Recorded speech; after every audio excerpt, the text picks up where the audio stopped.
In the last video, I told you I came home from Europe with more clarity than I had in years. And I wanted to share that with my father. We had a plan, a month-long road trip across the US in a camper van with our two dogs. He had always wanted to see the leaves change on the East Coast, and I finally had the time to make it happen. It was one of his dreams, and I'm glad that we could have done it together. However, we never ended up taking that trip.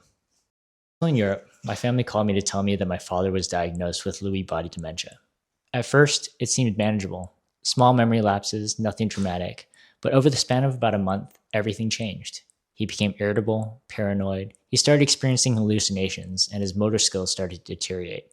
He needed 24-hour medical supervision just to get around the house safely. I was still in Europe, but I still stayed. I want to be honest about the fact that I ended up staying. I thought about it a lot. I was burnt out after years of building the business, and I needed a break. But my mother and my sisters were carrying everything at home, and I felt selfish and guilty and helpless all at the same time. I didn't know how to help.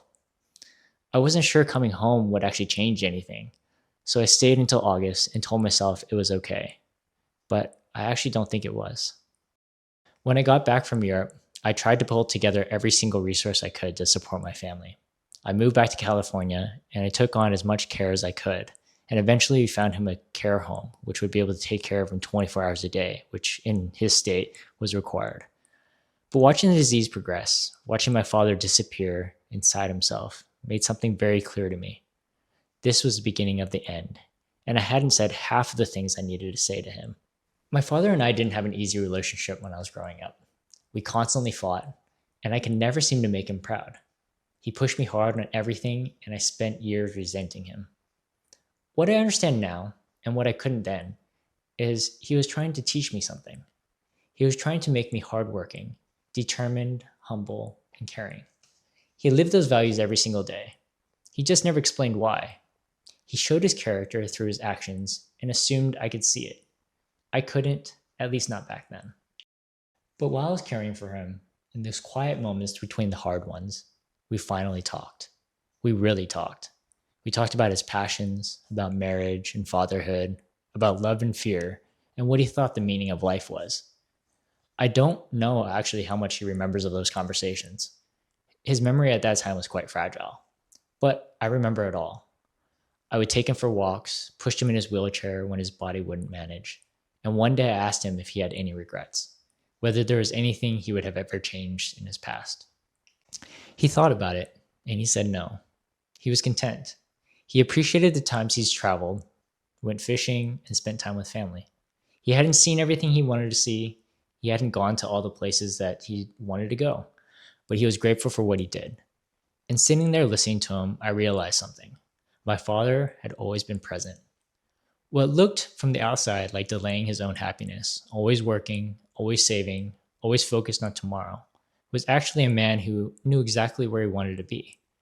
His contentment wasn't something he was waiting for. He was already living it. That really hit me hard, harder than almost anything else in my life.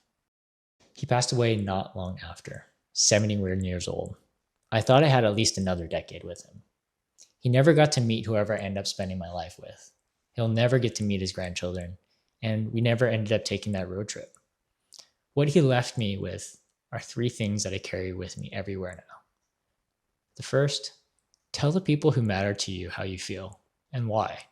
Not just through your actions, say it out loud. Don't assume they already know. The second, it's okay to be vulnerable. I spent years thinking that keeping everything inside made me look stronger, but it didn't. It just made me less available to the people who needed me and to myself. And the third, don't delay gratification forever. My father was content, genuinely content. But there are things that he wanted to do that he never got to. Life doesn't wait, and time doesn't negotiate. I think about these three things every single day, and they guide a lot of my decisions in life now. This channel exists because of him. The travel, the racing, the round-the-world trip that I'm about to embark in. None of it is about proving anything to anyone or showing off. It's about making the most of the time that I have, being present, and saying the things that need to be said. He taught me that.